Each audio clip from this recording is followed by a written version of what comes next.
Oi, pessoal! Hoje a gente vai mergulhar fundo nos segredos de um dos textos ocultistas mais influentes e misteriosos de todos os tempos. É um livro que promete nada mais, nada menos que revelar as leis que governam o universo inteiro.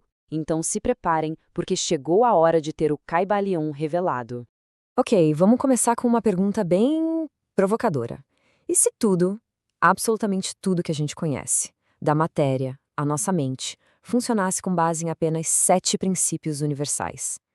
E se dominasse as leis significasse, de alguma forma, dominar a própria realidade? Pois é, essa é a promessa audaciosa do O Caibalion.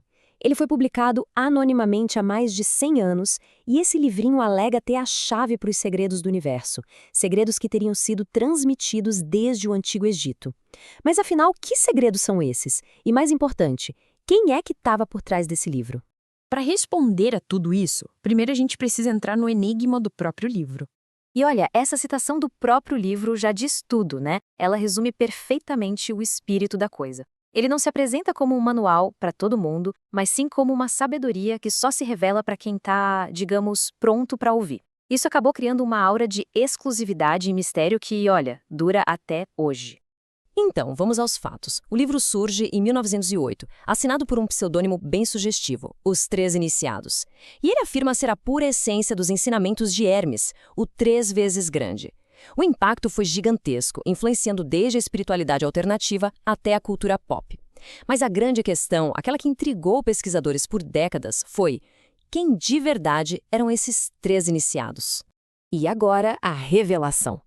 Depois de muito tempo, a investigação histórica finalmente conseguiu puxar o fio da meada e desvendar o mistério por trás do pseudônimo. O que é fascinante aqui é esse contraste. De um lado, o mito, uma sabedoria egípcia ancestral passada de mestre para discípulo por gerações.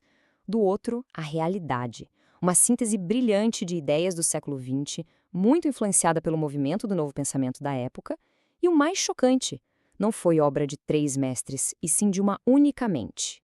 E o nome por trás dos 3 iniciados é William Walker Atkinson, um autor que, nossa, era incrivelmente produtivo, advogado e um dos pioneiros do movimento do novo pensamento. E existem provas bem concretas disso, como uma entrada escrita por ele mesmo na edição de 1912 do Who's Who in America, que confirma a autoria dele. Fim de um mistério de um século.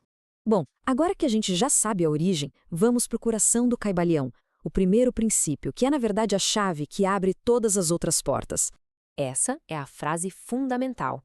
Ela diz que a realidade por trás de tudo que existe não é matéria, é mente ou espírito. Basicamente, o universo que a gente percebe é, em sua essência, uma criação mental de uma consciência universal e infinita chamada de O Todo. Então, o ponto principal é o seguinte: se o universo é mental, isso quer dizer que ele obedece a leis mentais. E a mente humana, por ser uma faísca dessa mente universal, tem a capacidade de entender e usar essas leis. Essa ideia é a base de todo o poder que o livro descreve. Com o mentalismo como base, o Caibalion começa a desenrolar o sistema completo. Vamos ver como uma coisa se encaixa na outra. E aqui estão eles, os 7 princípios herméticos. Além do mentalismo, a gente tem a correspondência, o que acontece num plano se reflete no outro, a vibração, que diz que tudo no universo está sempre em movimento, a polaridade, que mostra que tudo tem um oposto e que eles são, na verdade, só graus diferentes da mesma coisa, o ritmo, que descreve o vai e vem de tudo, causa e efeito, que nos lembra que nada é por acaso, e, por fim, o gênero, que explica que tudo tem um princípio masculino e feminino essenciais para criar qualquer coisa. Juntos, eles formam um verdadeiro mapa da realidade. Esses 3 princípios em especial explicam como o universo funciona na prática. A vibração nos diz que nada, nunca, está parado. A polaridade mostra que opostos, como calor e frio, são só 2 extremos da mesma escala de vibração. E o ritmo descreve aquele movimento de pêndulo que a gente vê em tudo, um fluxo e refluxo constante. Entender essa dinâmica é o primeiro passo para aprender a navegar por ela. Tá, mas qual é a aplicação prática disso tudo? É aqui que o Caibalion deixa de ser teoria e se torna uma ferramenta de transformação pessoal.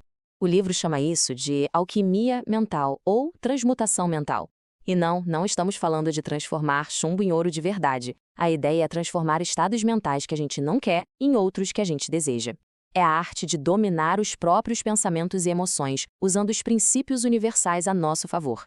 E essa citação brilhante nos dá a receita do bolo. Em vez de lutar de frente com uma emoção negativa, o Caibalion diz pra gente usar o princípio da polaridade. Mas como? Focando de propósito no polo oposto. Vamos ver um exemplo prático. Medo e coragem. Eles não são coisas totalmente diferentes, são dois extremos da mesma escala. Então, para superar o medo, não adianta brigar com ele. A técnica é focar a mente em cultivar a coragem. Ao elevar a vibração mental para o polo da coragem, o medo simplesmente deixa de existir. É como se ele se dissolvesse. Porque não dá para estar nos dois polos ao mesmo tempo. Isso é a transmutação em ação.